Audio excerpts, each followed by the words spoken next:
A little bit ago I did a tier list of all the characters, so let me maybe elaborate on a few of those before I start. So he was the cool, calm, collected villain, kind of like D. Vasquez.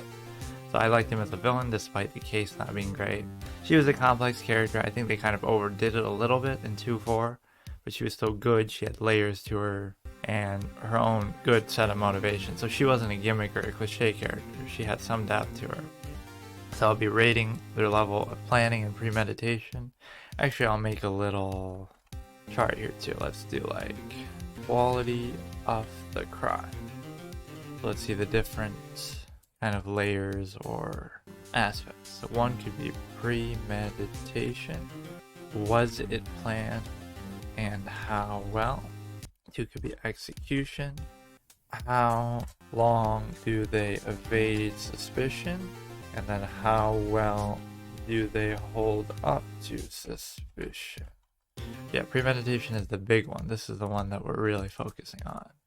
Execution, again, how well do you actually execute it? Like, for example, Acro would be a bad example because he relies on, luckily, the ringmaster wearing the cape, Max's cape. If that wasn't there, the whole thing is botched. They would just see the bus floating up and they know it's the bus. We'll get to that in a minute, though. Is there not a fifth one? Premeditation is before. This is during. How well do they evade suspicion? How well do they hold up to suspicion?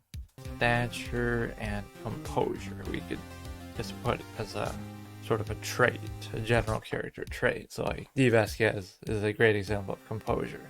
He's technically a villain with the mask to mask. So I don't want to go that far with it. Let's just do the main villains. Who else do we have here? Jackhammer was premeditated his attack on D. Vasquez at least, which is ironic. He broke in the evidence room. I guess we could do these sub-crimes too, but maybe another time. Let's see. Wait, is there no Eeny Meeny? I guess I'll count her as, or did I just miss her? Oh, she's right here. She looks too much like a comic relief character, that's why.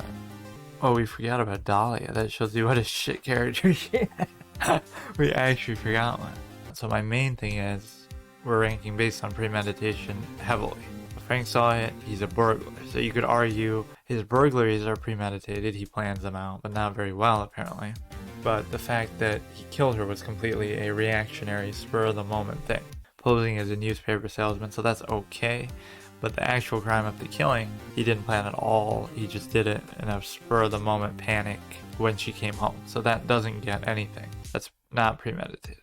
So his wasn't planned at all. Like, he just killed her only because she showed up. That's it.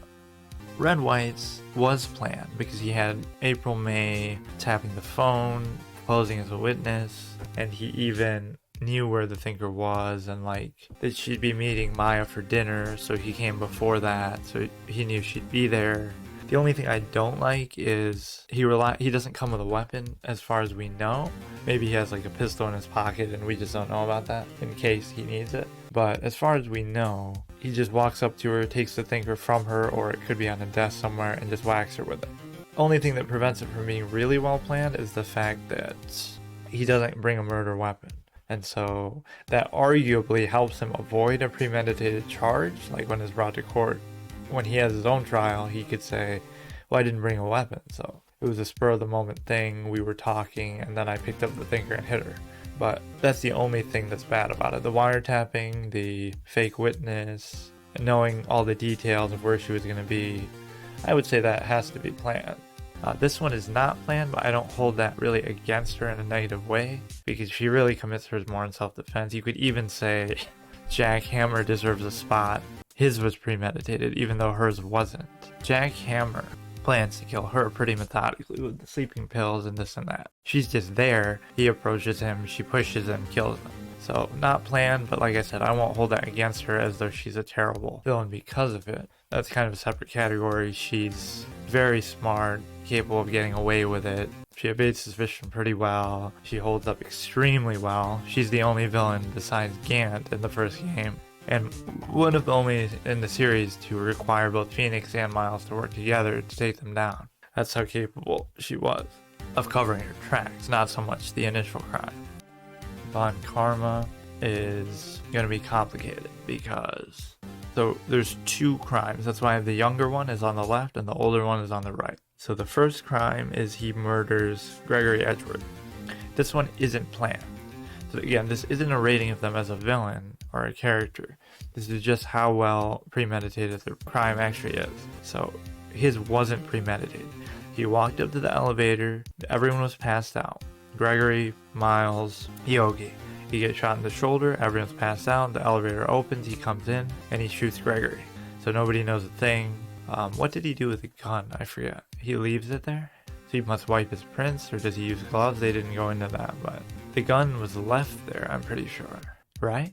It's not like he took the gun and gave it to Yogi and Yogi used it on the lake. It couldn't be the same gun like that. It's a different gun. I think he leaves it behind. But the point is, he goes into an elevator, everyone's passed out, convenient, perfect, he just shoots them. So there's no planning that went into that. This one is very well planned though. The lake murder, he writes the letter to Yogi. So his crime in 1-4, where he writes the letter, he plans everything out, he knows what Edward's gonna do, he knows what Yogi's gonna do, he knows that he'll follow it to fake the gunshot. He didn't know necessarily about Lada and the camera, although maybe he did. It doesn't seem like he did, but never mind that. Just to fire the shots, create a witness, even if that witness is himself, right? The shots actually did happen. The only thing that's odd is Edward picking up the gun. There's no way he could guarantee that, but even without that, it was a pretty solidly executed plan. You gotta think, that's one of the best planned murders probably in the whole series, right? You call Edgeworth, or you send him a letter, whatever, although that is evidence that we don't see. So maybe that's leaving a trail. But he writes a letter to Yogi, who Yogi stupidly doesn't burn. Maybe so he can blame the guy, but then you wouldn't even know who it is. And he does do it in his own handwriting, so that's... I mean, you gotta be a little bit lenient, otherwise everything's gonna be imperfect. But you go ahead and you send him a letter, you tell him to burn it. He doesn't even know it's from you necessarily. Like, there's never any exchange where Yogi knows Von Karma even sent it. Presumably he does, because if Grossberg recognized the handwriting, he might. But like, there's never any exchange in court where Yogi knowingly says, or seems to know between the two of them that, oh, it was him who planned the whole thing. So even that's a plus point. But what else does this crime consist of? Because this is a big one. He calls Edgeworth, gets Edgeworth to the lake. So Von Karma knows that Edgeworth would be interested in hearing this, opposing as Hammond. First calling Hammond to the lake, killing him, then calling Edgeworth. So he thought about it very deeply. Then you fake the shots, you jump out, you pretend like you just died. The cops come. So pretty much the only thing he didn't account for was Lada Hart, which was convenient that she took the shots and that helped him. Although arguably it hurt him too. But Edgeworth picking up the gun, these are typical Ace Attorney things you have to deal with, but I think it was very well planned. Clearly premeditated on his part. On Yogi's part, it wasn't planned at all. He just follows the letter. That's it. Like, there was nothing really to it. Even his execution isn't the greatest, perhaps, but he does what he's told. He doesn't burn the letter like a moron. He puts on the act pretty well. But again, if he doesn't get the letter, he doesn't do the crime, I think. It's pretty clear. If he could even come up with it himself. Now we get to Gant. This one is a bit to unpack. So there's two versions of Gant, too. There's someone we could use as a placeholder Gant, who's someone who kind of looks like him or feels like him. Let's use Goodman then as Gant. Or no, let's use Joe Dark. Okay, so he's Gant in the past. Gant in the past. So forget about the Goodman murder. Gant in the past, he goes up to the office, his own office, and everyone's already passed out there. Joe Dark is passed out after the struggle with Marshall. Marshall is passed out. Emma is passed out too. So everyone's just unconscious. So he didn't plan that. And then he puts him on the sword. You could say it's planned after the fact, but that doesn't really count towards the crime. He takes off the piece of his vest, and then he forges everything. But he didn't plan for that to happen. It was just incidental. If everyone wasn't unconscious, he wouldn't have done it. You know, maybe he would have done something else at some other time. But he didn't actually plan that out. And that's not Joe Dark. It's just a placeholder for Damon Yant. Now we go flash forward to the Goodman murder. There's a bit more detail here. So he doesn't plan it because Goodman just speaks out in the evidence room. He just kills him as an impulse murder. So just to show how hard it is for them to write an actual premeditated, well-planned out crime. Because even Gant, who everyone acknowledges is one of, if not the best villain in the whole series, he didn't plan either of his crimes. Neither of them are premeditated. Now, after the fact, he puts together a good way of transporting the body, puts it in Edgeworth's car. Lana takes it to the office, pins her for the crime, pulls his weight from the blackmail that he has, all that stuff. But Goodman just happens to speak out, and he just happens to kill him in the evidence room. So that wasn't planned at all.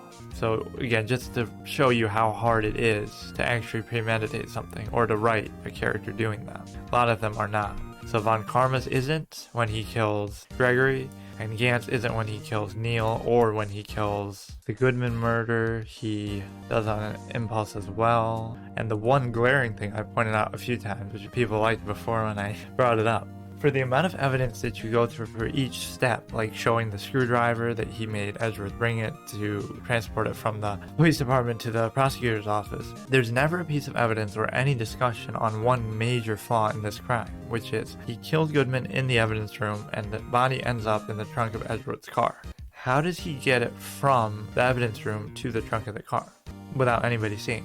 In a busy police department. Yeah, there's the award ceremony going on, and yeah, he's chief of police, but there are cameras. Maybe he can manipulate that, but we don't hear anything about that. There's so many people around, nobody notices anything, and they don't even give you like an object. Does he put it in a bag? Does he put it in like an evidence container? Some kind of like the way they transport evidence? I don't know. You need some big container to wheel him out there to make it look less suspicious. They don't give you anything. Where's that wheelbarrow? Where's that container? Nothing. So he just gets it from there to there. Normally there's a whole bunch of evidence relating to that kind of stuff. So I legitimately think that's something they didn't think about. And I can't blame them, it's an overwhelming case, but still. That's a big glaring question. Nobody saw him go out there with a big black bag in his hand or some kind of huge evidence container that he's wheeling out there. It's very odd. I guess he's the chief of police, but it would come out later like, oh, so that's what he was doing out there near Edgeworth's car. And he broke the trunk too. Like, it's very conspicuous. It's hard to imagine him doing that, which also compounds that it isn't planned because he's doing this all in the spur of the moment after the fact.